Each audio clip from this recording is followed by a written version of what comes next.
Il y a des politisations à CENI. Parce que les coquilles qu'on a la télé, ils ont le rôle à tous les tabacs, les gars, ils ont la coquille pour l'arbitre, parce que l'arbitre, on a aux années dans le Canada. Tout le monde CENI, à la CENI, mon point impartial, ils ont une cité à travers la société civile. Par le canal, il y a directeur, il y a la confession religieuse. Tenant compte de la représentativité, il y a la confession religieuse au niveau de la population. Tout le monde est CENI, ils ont la politique, parce que depuis CENI, ils ont la politique. La population a dû se attirer à la guerre de cause de la unité. Tout ça, mais l'élection a qualité. Et après l'élection, on a attaqué crise. Ils ont la partie où ils contestent la réussite, puis il y a l'élection. Nous, c'est le barabangon de Bakouni, alors que CENI a ça la ramoussala na le lengue sécurité. Lengue électoral, CENI a respecté la route. Il y a un combat na biso la muka. On dit le roi Nélo, tous les le budget à 2021, le gouvernement, il fallait financer le processus électoral à hauteur de 300 millions de dollars. Mais le financement, ils allaient qui décaisser à la hauteur de 7 millions de dollars. Ils allaient déjà occasionner un mauvais processus électoral, qualité moins commune de la processus électoral, tout est retard sur la carte de processus électoral. Il y a un autre qui est indiqué, le Moazali, la idée, pour ça, l'aglissement, le lieu de la Salaki, comme la nation, les dirigeants, on a pas comme un oppresseur, il y a peuple, on a pas ce que le peuple ici à téléménie, le peuple ici à comprendre à travers la mouka qui est le Seigneur, quand on a la ligne, comme ici, la politique, la possible, cramponner la pouvoir. Et ce peuple congolais, tous les la carte, il y a pas de révolution là, où les amis là, nous niveau intellectuel, puisqu'on a 2018, le peuple congolais, le rôle à Moutoumoko, à Sangana qui peut porter chose à la carte. On les amis phase intellectuelle, la révolution, tout le monde. Mais précarité, où le pouvoir, où les amis au côté s'habille aux populations de jour au jour, et on sait la population congolaise encore, a connu déjà pratiquement une million de congolais. Donc, population à côté, les mains, à Barinzila, on a l'impression que les amis, parce que le pouvoir, ils étant que nationaliste, démocratique, ils considèrent le pouvoir, les amis, le président de la République, Azali, la loi, il y a un transfert de la population. La Camara, pourquoi le sujet, il y a révélé, il y a dirigeant, il y a un problème. Parce qu'il y a finance, il y a lobby, il y a Simanango, tout le monde, ça va communiquer, qui est présent, touché. Les précipitations, et je pense que la population déjà comprendre. Dirigeants ni en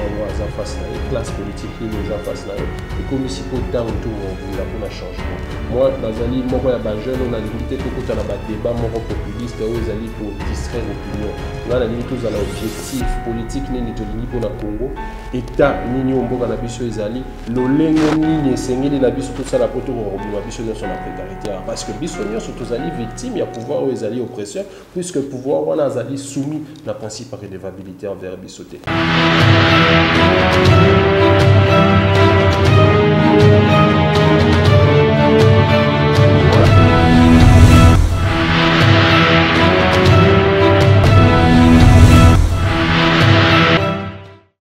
Voilà, bonjour très chers fidèles téléspectateurs de OCA du Congo Télévision, bienvenue dans votre émission Vérité Yamboka. Vérité Yamboka et puis Samina Mboka Darel Mpolo, les descendants d'Mpolo Maurice. Là, je profite à cette belle occasion de souhaiter un grand joyeux anniversaire à toi, mon ami personnel, Berbeli Eyale Bokongo. Voilà, derrière le caméra, c'est Kabouya Kabosh, l'homme puissant.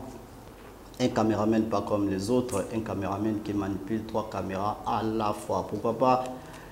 de saluer mon cordon d'Acosta depuis Matete. Pourquoi pas à Maman Osea, Maman Boboto.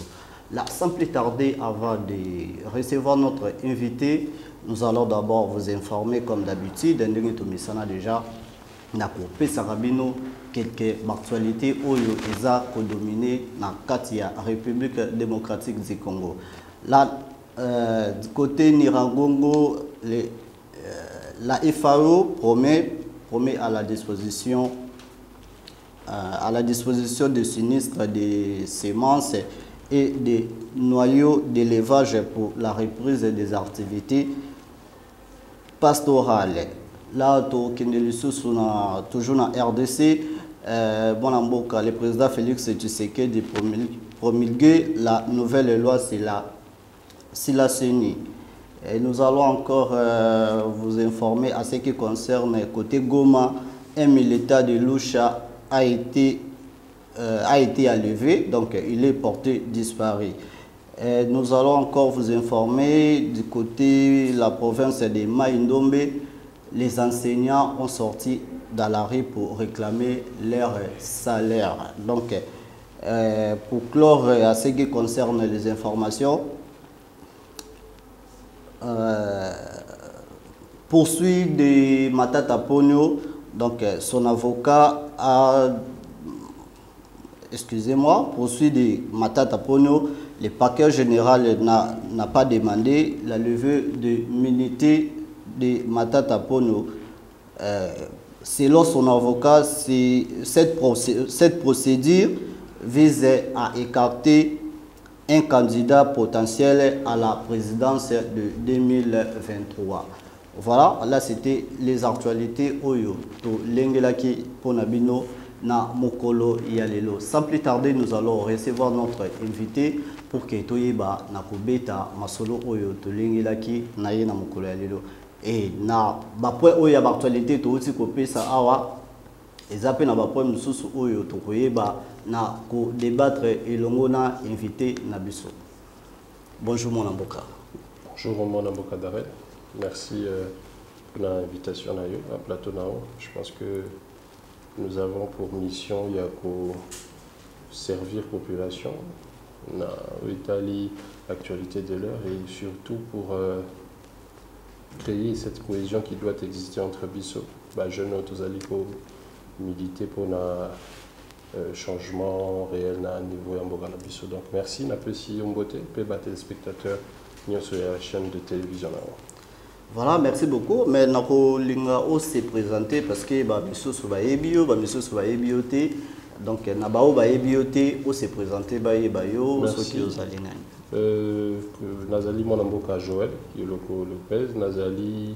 coordonnateur national, il y a Ligue des jeunes, il y a Nouvel Élan, Nazali parti cher, il y a Monamboka Adolphe Mouzito, ancien Premier ministre, puis actuel coordonnateur, il y a plateforme politique, la Mouka. Voilà, ezalaki présentation il y a invité na biso na banza ete bolandi il est vraiment na bokebi nyonso. Donc pour la mokolo ya lelo to kolobela na maimatali seni to kolobela maimatali interview ya chef de l'état ou ya salaki dernièrement na précisément na Goma pe to kolobela maimatali bila ya état de siège na 61 ans, il y a indépendance, il y a République démocratique du Congo. Mon Amboka, lelo oyo tomoni côté la Mouka, boza côté les matoujo na maimatali seni. Mais na seni wana tomoni président de la République a outi ko promulguer loi ya seni. Tomona ke bandaki na assemblée adoptaki yango eleki na Sénat adopté eleki na cour à lobby est conforme à la constitution et nasuka yango président a promulgué loi wana et lelo oyo boza kosala toujours ba démarche que seni wana ezala indépendant, seni wana ezala dépolitisé et nini oyo ba congolais ba koyi kozela après dépolitisation ya seni soki lelo mwana mboka Tshisekedi anzemi. Merci Ndeko Darel, na bandi mutuna na ezali pertinente. Likambu ya seni indépendance to pe dépolitisation ya seni ezali combat ya la Mouka parce que je pense que dans l'un des piliers fondamentaux ya la Mouka ozomona que la Mouka ils ont lutté contre l'injustice sociale. L'injustice sociale wana ezali à différents niveaux, différents degrés. La bandit tokoki ko retenir les sons na 3 derniers cycles électoraux na biso ya mboka oyo tozali na élection en 2006, 2011 puis 2018 pour comprendre réellement que crise ezali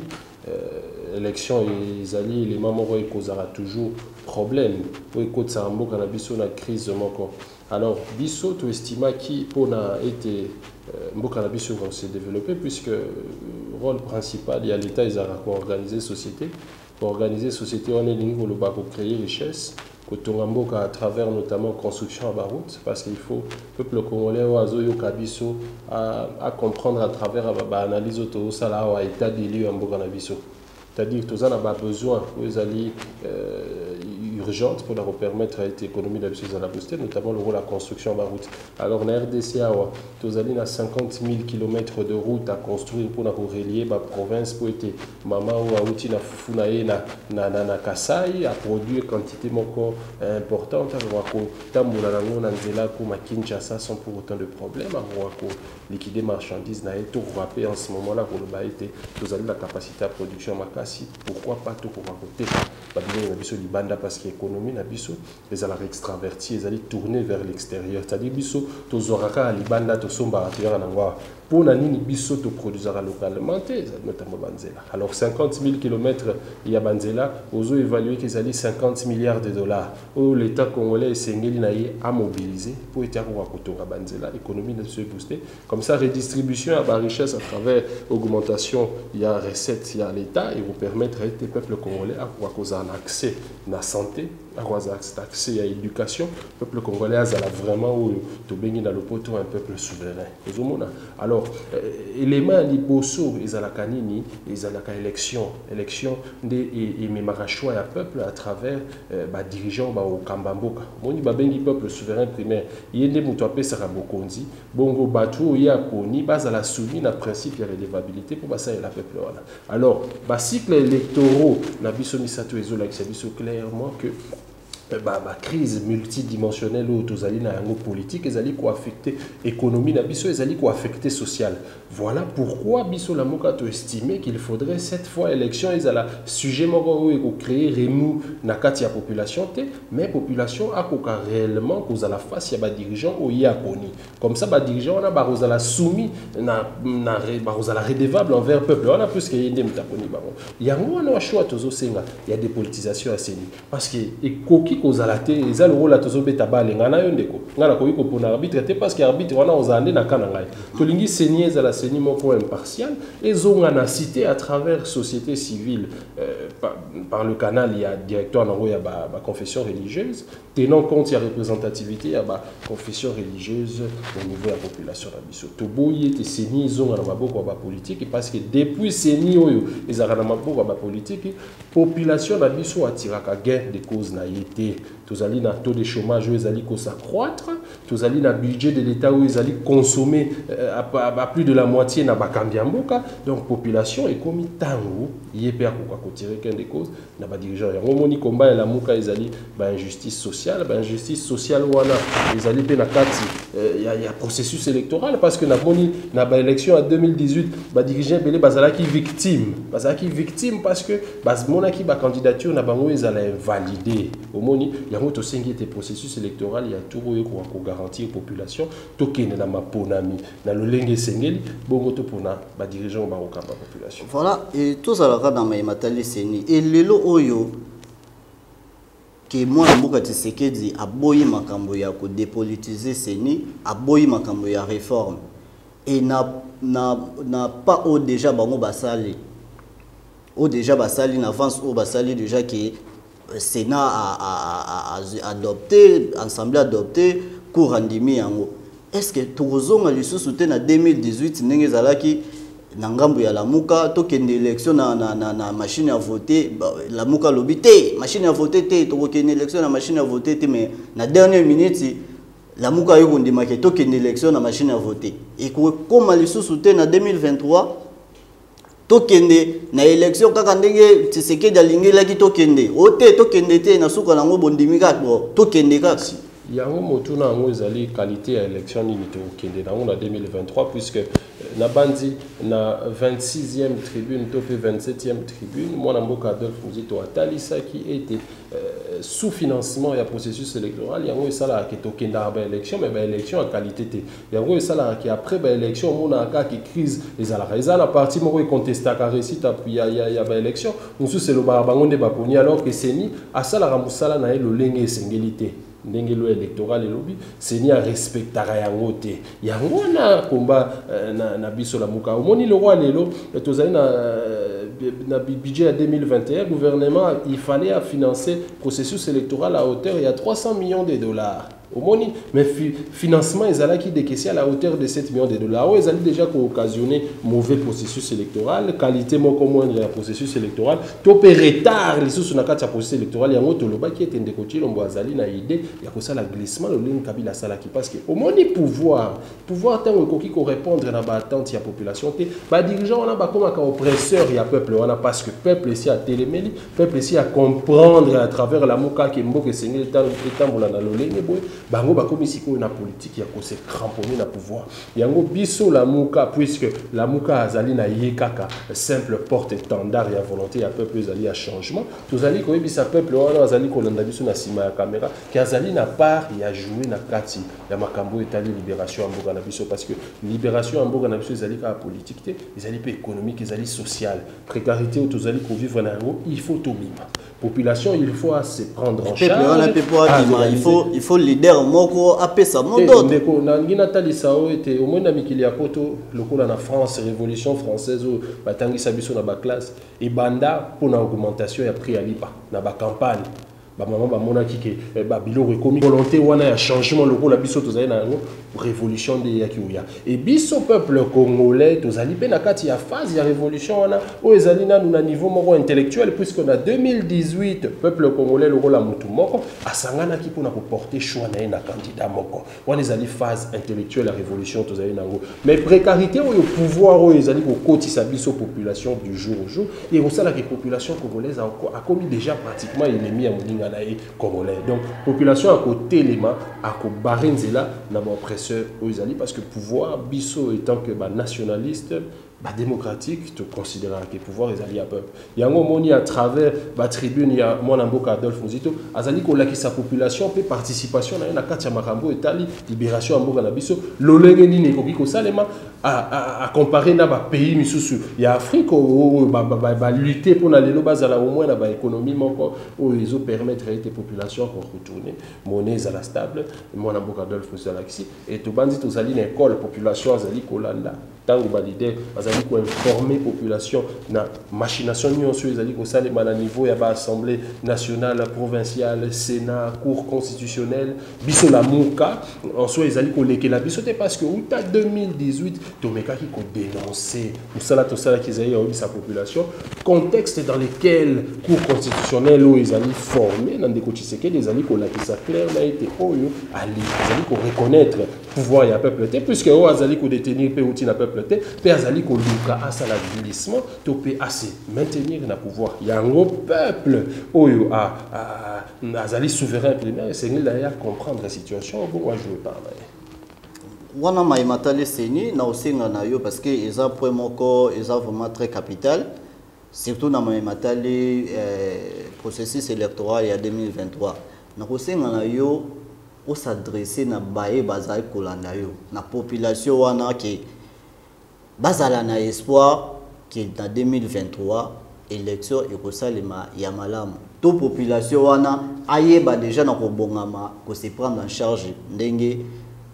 bakonzi balobaka kaka ndeko darel omoni politique ezali lokola musique te wenge to tozali kopotana po tozwa sympathie ya camp moko to ndeni omoni situation population congolaise azali kolega soki afandi ndako c'est-à-dire population azali moko complice ya situation sociale oyo azali kovivre donc message na ngai etant ke bilengi puisque biso bajeune tozali koreprésenter 60% ya population na biso donc il faut to réaliser que toza face ya baoppresseur na biso bazali ko préparer biso na avenir moko ya bien te parce qu'il faut otala mwana mobali oza censé ya kolinga mwasi oza censé ya kobala oza censé ya recréer famille alors oza na besoin lokwa na mikili ya poto oza na accès na ba système ya crédit oyo ko permettre soki ozali na projet ya recréer entreprise na o banque songolo to pakala ko accorder au crédit wana par rapport à projet na o bongo ko tirer bénéfice mais ozomona ki entrepreneuriat topé jeunesse dans son ensemble les ali prise en compte voilà pourquoi biso ba jeune il faut to téléma il faut to militer réellement pour un changement tous en asima ba politique te parce que crise multidimensionnelle parce que tous allez pour la politique au bauti et pas la bisoté tous allez pour ndima ba politique parce que bazali ko corrompre biso. Alors biso population jeunesse en particulier il faut tout bima la corruption wana uzali morale uzali na ba forme belé to kitananzela to élever la pouvoir parce que pouvoir uzali ko prendre en compte situation présente na bisoté to pe futurité. Voilà, merci beaucoup. Cordon, on a profité dans Ndenge, Betimbela et pas il y a des jeunes congolais. Et tous allés na Muninga Moko, au pas allé, jeunes locaux langai, locaux la biso. Ayeba naki na kozala arrêté, bakanga kiye pour na ba député ya Maindombe. Jeune wana akutana na ministre. Akutana ina ministre ya enseignement Tony Mwaba pona kosola na maimatali salaire ya enseignant ya Maindombe oto utai ko pesa bina information ke lelo enseignant wana babimaki na balabala pona ko marcher ba marcher pamba te ko réclamer ba salaire na bango et sima ya bokutani ya jeune wana na ministre Tony Mwaba ba député ya Maindombe ba sepela kiti na ministre oyo muninga wana zana kasho bazoluka ba transférer na parquet to senga bo libérer parce que ezali lit o aza ko bunda pona yete mais aza ko bunda pona intérêt ya baimboka donc bo libérer à continuer ko sala musala na ye. Voilà, merci beaucoup Cordon na intervention na yo na réponse na yo na Maimatali Seni. Tout moni chef de l'état na ngambo ya Goma to tay ko landa interview na ye asali na interview na ye moko ava akuma na bokonzi alobaki ke population ekoyeba motuya ya mbongo nini ya salaire oyo ya zwaka e batuni ye na interview wana mutuna combien oyo ye azali ko simba oyo azali ko toucher lokola salaire na ye na présidence et atikala ye koloba ayebi monta oyo ye asimba kate. Est-ce que comment vous pouvez expliquer un président de la République et Yamboka Mounene loko la RDC aye ba monta oye a touchakate? Kuna banzi yomoko pesi et anona motuna parce que vous allez étonner, vous allez journaliste, c'est vrai que vous allez participer à la construction de la société Nabiso. Donc nako sazarde mingi na terrain on a été parce que je considère qu'ils allaient ba pour moko irresponsable. Les allo la papa na libotat. Papa azali ko sunga bana, papa azali ko organiser libota na ma ebité nini. Mbongo nini ngo ba futara na musala c'est que papa akota na na nzela mayuya. Pour quantifier revenu na été alors que revenu ils allaient le moko de droit au mutu liboso et ba tant nazo s'engager nazo kota en contrat na mutu loko la ya azali na contrat na biso population et sengeli ayi ba ilo oni a retirer donc ils allaient na bandi ba congolais au bazo dans biso ba remarquer effectivement qu'ils allaient ba moko irresponsable. Le président de la République azali na mbongo azwaka sengeli ya ba pe transmettre à la population na kamora pourquoi ba sujet ya ba revenu ya ba dirigeant mboka na biso posera problème lelo parce que batu ya finance ba lobby na simana ngo to moni ba sali ba communiquer que président zo touché ba les ali précipitation et je pense que population déjà comprendre dirigeant ni ngo aza face na classe politique ni aza face na et comme si ko tant autour bunda pour un changement moi nazali moko ya ba jeune on a limité to kota na ba débat moko populiste ou ezali ko distraire opinion ngana ni tous à l'objectif politique ni to lingi pour na Congo état nini omboka na biso ezali lolenge nini sengeli na biso tout ça la poto robima biso nyonso na précarité parce que biso nyonso tozali victime ya pouvoir ezali oppresseur puisque pouvoir wana azali soumis na principe de redevabilité envers bisoté ba propos ya mwana mboka Félix Izaki ba propos moko très irresponsable et Tobandi était même cellule là où la communication à présidence Moussa Ninyango Basalra parce que la moni engagea même étranger dans la cellule de communication comme directeur à presse semble-t-il. Alors je pense que il faudrait tout pour améliorer tout tal réellement ni les alliés prioritaires pour Nambo Ganabiso. Libisanga de quoi total le lengi ni to ko libérer mboka na biso na insister peuple congolais baké libération ya liboso ezala à travers l'élection. La élection des populations pour les dirigeants. Alors, puisque en 2018, le peuple congolais a qui victime, c'est-à-dire pouvoir et le peuple baïba qui en haut, tout les malelo pour 2018, pour récupérer le pouvoir nabiso, bongo badi. Bon, est-ce que c'est important, il y a un salaire du chef de l'État, qui lobby, kuna 2023, il y a pembeni. Mon amboka Adolphe Muzito a comme président de la République. Est-ce que vous allez important combien il y a le plus important, on a quatre choses pour créer richesse pour redistribuer à la population congolaise. Au bout du temps, mon amboka Adolphe Muzito qui premier ministre, vous avez coupé ça, vous avez coupé la justice. Vous avez besoin de justice, état de droit. État de droit, on a une état de droit, on a une redistribution équitable par la justice. Alors qu'actuellement, par la justice, colonne bazali kozwa yango pona ko instrumentaliser justice wana omoni na tango ya mwana mboka Adolphe Muzito salaire ya recrutement de base ya magistrat ezalaki $300 wana tozali na 2007 2008 tango azali ko bima na 2012 atiki salaire ya magistrat na $2000 lelo salaire ya magistrat ezali na $2000 puisque dépréciation à monnaie na biso esalemi de façon brutale ozomona ke bazoli sous na retour $2000 wana et perdre pouvoir d'achat sur le marché parce que biloko emati bandako maman a wenze sur la sala wenze na 10 000 francs. $2000 et comme la valeur il y a $1000 et à kala. Donc aux hommes qui est politique, aménagement économique pour n'être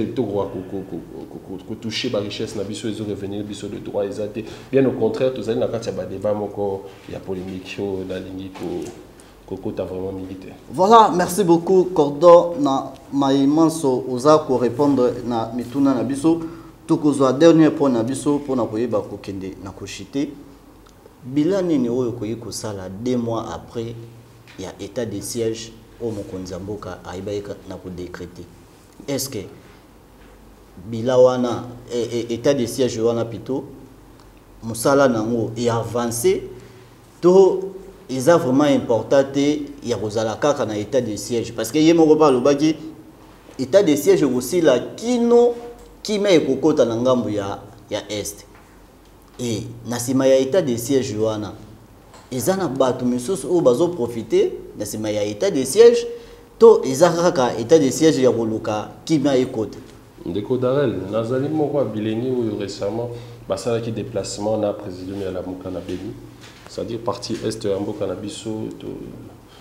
ezali problème ou ezali profond état de siège ezali lora mabete. Maintenant, vous avez la nature, il y a une crise d'ordre politique, il y a les dirigeants qui ont organisé la société, ils ont organisé à l'État pour redistribuer l'économie. L'économie, c'est les pays les États-Unis, les pays la France. Pour les pays qui ont grande puissance, parce que l'économie, l'économie permettre de allouer un budget conséquent pour l'armée. Le budget armé na pesi d'abord mbote na ba FRDC o bazali ko bunda butumo pour na peuple congolais bazali bandeko na biso bazali bayaya baleki bazali ba camarades bazali d'une manière ou d'une autre exposé na danger puisque l'état azali ko pesa sa part ya justice l'état azali ko financer armée na biso à la hauteur il y a dimension ya mboka na biso te tozali pays à 9 voisins. Tozali na ba voisin ebele tozali na ba incursion ezo salema lelo lolenge moko etikala kozala te na bandi bolanda ki plénière ya Sénat tango sénateur Chikezi mwazali ko loba ke situation tozali ko traverser na mboka oyo nanu toyeba ngo te kino impair kino 1960 incursion ezali ko salema ou 13 provinces ya mboka ezali assiégé état de siège c'est bon mais nous disons ceci état de siège ezali soumala musoki l'état azali na économie moko ezali ko prospérer pour être akoka ko finance le plan logistique comme ça armée na biso ekende na bitumba ekende te pona okufa mais to kende na garantie ya ko gagner bitumba d'avance donc to sengi était dirigeant na biso o bazali biso na lamuka to benga bango illégitime puisque ne pas soumis na baza soumis na principe de redevabilité peuple congolais to telemato bunda to récupérer impérium na biso à travers ba élection crédible bongo dirigeant wana puisque biso nde to poni bango omoni na mikili ya poto dirigeant bazala ceux qui vont voter, il faut se faire élire tous les jours. Pour se faire élire tous les jours, on est les Nikolobanini. Nikolobaba, promesse de campagne, projet de société, contrat social au Azali, on a peuple. Alors, ça au quotidien parce que ceux qui ont salité, peuple, on est pour Nakio, Yemtauzali, Banda pour Narosenga, Yosanini, Okende. Yango, on a un Mikili Apoto, Touti Komona, Moutoua Betty, président Macron Bata, Moutouana ba inquiété, na justice, Moutouana Azalaki n'a droit à la défense. Mibeko ya France et lobby boy par rapport à la situation on a Moutouana Kebolo on a kimia yango on a état de droit. Yango on a état de droit, c'est-à-dire population a droit à peine à devoir na e. Si quoi pour la bongo na Congo, il faut tenir la bise tous en économie forte. Na ça économie était budget actuel pouvoir aux alliés qu'on exploiter, les héritage au Adolphe Muzito Atika puisque Azali le seul premier ministre où il a mis budget na biso de 800 millions à 3 milliards 700 en ressources propres. Et pendant ces temps, il faut te le bélanger puisque collecte à impôt le plus grand montant dans le secteur minier, exploitation minière actuelle est doublée, voire même triplée. Même bon, il y a un mot qui est allé wapi. Vous allez comme on a qui va diriger, vous allez soumis à la redevabilité. Oui, ils allaient former même sur la corruption, au peuple de Zobo. Il y a 27 millions, on a trouvé 30 km de route. La province, il y a des côtés, c'est que la province la plus propre, plus la plus pauvre, pardon, puisqu'ils allaient enclaver. Donc, vous allez dans la question, ils allaient cruciale dans il faut définir la priorité dans et priorité à l'Iboso, ils allaient peuple, il faut ressourcer le peuple, il faut qu'on permette tes peuples. On a tirer gain des causes dans l'état de richesse. Il faut qu'on souligne peuple congolais que chaque année, tu as au moins 2 millions de bateaux qui sont sur le marché de l'emploi. Pouvoir au bilan dans les alignés. Donc, les alliés, question, les alliés pour troubler la population. Nous estimons que ceux qui dirigeants la biso bazali la capacité à créer richesse, à augmenter le budget en boka, redistribution et pour ça l'État a collecté plus d'impôts et nous Coca-Cola reconstruction nationale. Mais pour le moment, en tout cas, ils allaient pas si ils allaient mawa. Il y a un peuple congolais singélé azala attentif et vigilant puisque silence il y a peuple, ils allaient en quelque sorte complicité na malheur na moko. C'est quoi appréciation na yo ils allaient ni comme on a 61 ans après indépendance de la République démocratique du Congo. Est-ce que Mboka est délégué 61 ans de dépendance. Il faut tout le l'indépendance parce que il faut tout ça la bilan. Mon entreprise na souka entreprise ba ça la bilan pour na otala tout ça li ba recette ya lolenge nini, tout ça li perte ya lolenge nini. To meka ko ça l'analyse, il y a gestion, il y a Mboka na biso à l'époque coloniale, na époque coloniale pour na omona ke Mboka na biso etongamité. Ou les alliés pas problème, les alliés graves. Tu vois l'indépendance pendant que tu alliés pris en otage na Katsiambo Kanabiso. Indépendance, il y a solo et l'Ingi. Tant où l'État est redevable envers le peuple, tant où l'État a retourné le peuple, on a banzé pour le peuple, on a tambola, na sembo, na kimia sur la province. Indépendance, tant où l'État a la capacité à produire richesse. Indépendance, tant où l'État a la capacité de reconstruire des usines pour les Mboka pour misala. Les autres Mboka na biso Congo, tu signé un partenariat na Rwanda pour le raffinement, le traitement à or na biso. Mais Rwanda a dépensé 5 millions de dollars pour l'usine ou un élément. Ah, en RDC, aux hommes qui ont priorité à l'État, ils ont dit qu'ils sont pas jeep de Konangaï. Ceux qui vraiment population encore avertie PV, le lendemain, il y a ma la population là pour exiger la zone de la caisse et peut-être banzela. Donc, dirigeant la biso, priorité na bango ezali peuple te. Il y a un biso na nouvelle élan puisque tous allez nationalistes, tous allez prôner pour un réel état de droit, ou ils allez coller parmi l'économie forte, puisque la crise multidimensionnelle où tous allez rencontrer dans la RDC, ils allez fouiller à l'élection, il y a mabé. On a PC au cas site électoral où il y a mis ça tout l'équipe, mais ce qui est aux zones 1985 au moment que l'élection dans Mboka Nabiso est posé un problème. Donc c'est le moment, la classe politique Nabiso, ils allaient animer sur ce moment patriotique pour nous relobaïter et comité où tout ça est la peuple. Et comme il y a un discours dans le parce que peuvent déjà comprendre la élection les alliés qu'il y a la mouka et pour gagner le peuple congolais à gagner puisque tous alliés pour même volonté à peuple. Voilà, là nous sommes vraiment pratiquement à la fin de notre émission ya Bokolo ya Lelo. Cordonine oyo mot de la fin na yo et pas ya baibanso ba kozwali bako ya kolanda yo et pas na bango mot de la fin na mot de la fin ezalité tozali na bitumba moko ezali continuel na bandi ezali ba liboso ya liboso certes na plateau na yo mais ya suka pété tozwa toujours temps ya kopesa population na biso information pour ete ye oyo azali libisanga ndeko pouvoir ya solo akoka se prendre en charge. Donc population il faut se prendre en charge puisque constitution mobekoli kondi epesi biso pouvoir étant que souverain tout à côté les mela baye oyo bazosalela volonté ya peuple. Donc jeunesse congolaise mobimba il faut ils à la jeunesse moko averti tozali 60% biso de tozali force ya mboka o so que jeunesse elali na bandi batata wana bako sakana biso mais biso tozali peuple congolais tolobi ete tolingi ba élection tolingi l'état financer processus électoral ndenge sengeli tolingi ete tokende élection ya mayu ya te place ba profiter na tricherie tolingi kimia ekota na mboka po bandeko na biso ya Ituri bandeko na biso ya Beni ya Butembo ba voter basa lokola basala ite na 2018 ba mona eke déjà ba poli tika to privé na Congo ya parti est ya mboka na biso droit civique na bango ezali élection to bengi peuple na vigilance parce que musala la mouke ezali ko éveiller conscience ya peuple pour na to militer pacifiquement pour une alternance démocratique. Voilà, merci beaucoup. Là c'était Cordon Joël Moko Oyo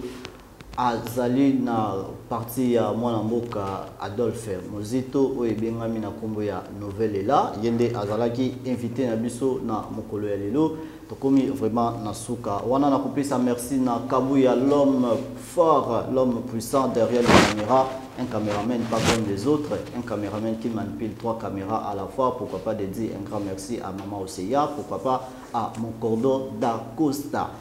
Donc, Tokomi vraiment Nasuka, là je profite à cette occasion de saluer Grâce Mabilo depuis la commune de Mongafula. Quant à moi, je vous dis au revoir, bye bye.